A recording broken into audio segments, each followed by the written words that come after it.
ay SPayLater compilation video, kaya tara alamin natin.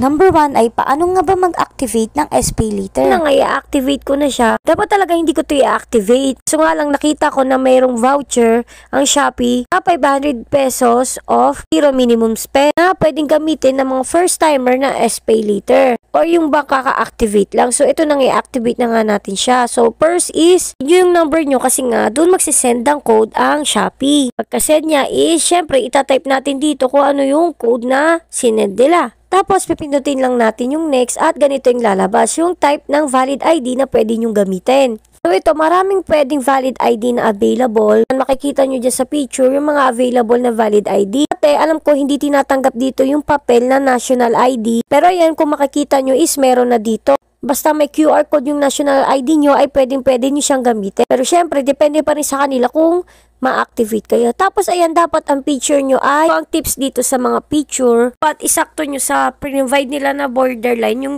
ID picture nyo. Tapos dapat ang inyong ID ay original dapat. Tapos lastly, ang ID nyo dapat is malinaw at nababasa siya. So ayan, hindi nga pwede rin yung expired, blurry, yung with glare, or kaya dark. Kaya dapat pag nag-take kayo ng picture, siguraduhin yung nasa maliwanag kayo. So ito yung mga klase ng ID na pwede rin ninyong gamitin dito sa SPayLater. Mga pwedeng ID types ay ito na nga. Unang-una dyan is UMID ID.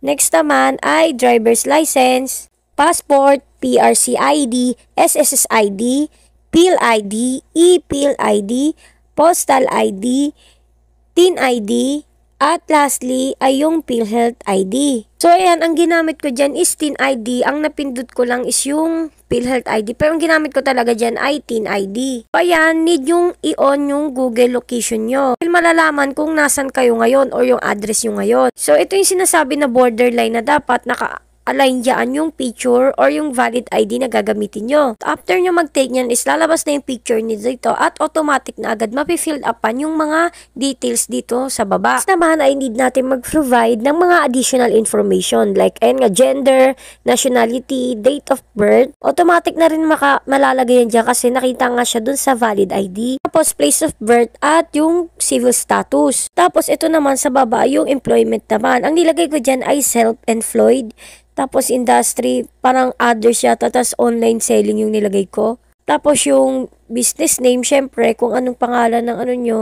Tip ko lang sa inyo is dapat mas maganda talaga na may employment kayong ilagay dito. Kahit self-employment, kasi para mas madali kayong ma-approve. Kasi nga malalaman nila na may pinagkukuhanan talaga kayo ng pera. Tapos nilagay ko sa monthly income ay 10,000 to 40,000 kahit panaginip lang. Tapos ito namang next ay permanent address. Yung ilagay nyo ditong address ay yung address na nasa valid ID nyo. Kahit hindi na kayo doon nakatira, dapat kasi mag-match yung address nyo sa valid ID at yung ilalagay nyo dito. Next naman na itong emergency contact. Kung may mga asawa na kayo, mas maganda talaga yun ang ilagay nyo rito. Kung wala pa kayong asawa, ang ilagay nyo dito ay yung immediate family nyo. Kasama nyo rin, syempre. Tapos, importante pong number nila. At next naman is yung relationship nyo sa kanila. May mga option dyan like kung asawa ba, or nanay, tatay, kapatid. Tapos yan is, i-check lang natin tong dalawang box na ito at okay na yan. May reminder lang dyan na i-check nyo, i-double check yung mga details at kung okay na is mag-proceed na kayo sa facial verification. Kung makikita nyo dito sa ilalim ay may mga susundan kayo dito. Nga sinabi na mas i-closer pa nga daw yung face screen, tapos yan standby. Keep steady while the light is flashing. Tapos ayan, kung okay na is magpa-process lang siya. Waiting lang kayo dyan ng kaunti. Eh naman nakikita nyo naman na need some time dahil i-verify pa nga nila yung mga information na nilagay nyo. Tapos ayan nga, application will be reviewed. Your application will be reviewed for 5 working days. So, meaning hindi kasama dyan yung Saturday at Sunday. Next naman ay paano nga ba gamitin ang SPayLater? Meron akong credit na 1,000 ay gagamitin na natin ito. Dapat talaga hindi namin ito i-activate pero nga dahil sa naglalakihang voucher na ito ay di na kami nagdalawang isip na i-activate ito. Sa pagpunta nyo sa Shopee ay pwede na kayo mag-search agad or mag-scroll ng gusto nyo bilhin. Pero ayan nga gusto ko i-search yung order ko, itong Boss Ni na spray paint. Ayan, marami kayong pagpipilian dyan. So, piliin nyo na yung kung saan kayo mas makakamura. Pero, maganda naman yung pagkaka-deliver nila, maayos yung packaging, tsaka hindi scammer. So, ayan, pumili lang ako ng mga color na need namin dito para sa e-bike kasi i-repaint namin siya. Ayan, bumili lang ako ng iba't ibang kulay na tugma na gagamitin ko para sa e-bike nga namin. Tapos yan, pag nakakapili na kami, ay pinipindot ko lang yung add to cart. Tapos ayan, dino-double check namin kung tama ba talaga yung color na mapipili namin.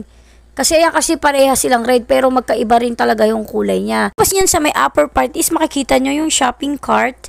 Diyan yung makikita yung mga na-add to cart nyo na na-order nyo. So yan, dinagdagan ko lang yung ano niya, yung bilang niya kasi tigda-dalawa yung need namin. Dito na tayo sa platform voucher. Minsan kasi automatic nang nalalagay yan pero i-check nyo pa rin. So ayan, meron ako free shipping na voucher. Tapos meron din ako ditong 500 off, minimum 0, 'di ba? Para sa mga SP liter na first time user lang. So ayan, so nilagyan ko lang ng check yan, tapos in-okay ko na. Tapos kung makakita nyo dito sa baba is nag-reflect na siya agad. So isi-check out na natin siya. So hindi ibig sabihin na na-check out nyo na siya is na-order nyo na siya. May mga need pa kayong checkan like address, checkin nyo yun, tsaka mga bilang. At kung yung voucher ba is tama rin. So dito sa bandang ibaba is makikita nyo na agad yung word na SPay later. Lagay din dyan kung magkano yung credit limit nyo. Kaya 1,000 sa akin kasi nga 1,000 yung credit limit lang na available sa akin. Pwede nyo bayaran ng SPay later up to 12 months. Kaso nga dahil mababa lang yung amount na in-order ko ay hanggang 3 months lang yung binigay sa akin na palugit ni Shopee. So, ayan, isang 1 month to pay, tsaka isang 3 months to pay. So, yung pinili ko ay 3 months to pay. Tapos, ayan, sa pinakababa is makikita nyo rin yung mga payment details ng aking in-order. Ayan, yung subtotal, tapos yung shipping discount, tsaka yung voucher discount. Kaya, total payment ko na lang ay 40 pesos. So, ayan, i-place order na natin at gagamitin ko ang pambayad ang aking SPay later. Kaya, mga blurred dyan or naka-black kasi nga, nag-enter na ako niya ng aking password at PIN password dito sa SPay later. Yung 6-digit na password yun para sa SPay later ha. Tapos kung i-enter nga yung PIN ko, ganito yung lumabas itong payment pending. Sabi dito na need pa daw i-check ni Shopee kung pasok nga daw sa credit limit ko yung inutang ko. So ang nangyari dito is nag-waiting game talaga ako. Lastly naman ay paano nga ba magbayad sa SPay later? Pumunta muna tayo sa aking Shopee at diretso na rin tayo agad pumunta sa aking SPay later.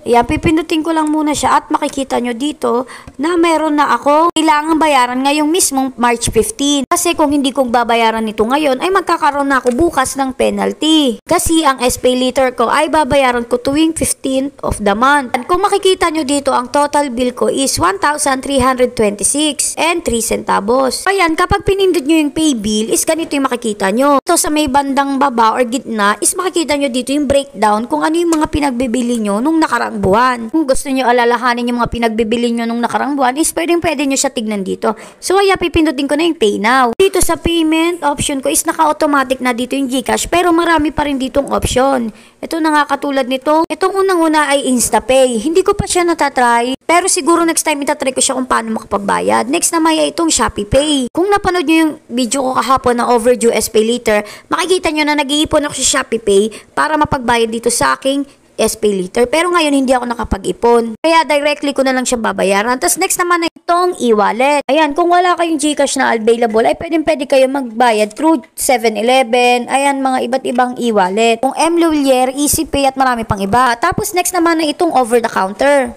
Marami ring iba't ibang option dito, iba't ibang bangko na pwede yung pagbayaran nitong SPay later nyo. Tapos ito naman lastly ay online banking. Marami rin kayong mga choices na bangko dyan, hindi kayo mauubusan. Kaya pwede kayo makapagbayad agad-agad. So ito na nga, magbabayad na ako gamit ang aking GCash. So ayan, pipindutin ko na yung pay now. Tapos mapupunta kayo dito sa email verification. Hindi nyo ilagay yung email nyo kasi dyan masisend yung inyong resibo or yung katunayan talaga na nakapagbayad na kayo. Tapos ayan, madadirect na tayo sa GCash. Hindi nyo ilagay ang inyong GCash number at i-enter ang verification code na magte-text sa inyo. Hindi nyo rin i-enter ang inyong PIN para ma-secure na kayo ngayon may-ari. Tapos ayan na may alabas na ganito na confirmation na tama nga yung mga details at ipipay nyo na yan. Tapos proceed na. Tapos okay na yan. Magiging successfully na ang inyong payment. Malaking tulong ang video na to para sa mga first time user ng SPay later. Kaya sana may natutunan kayo sa video na ito. Kaya thank you for watching. Yun lang.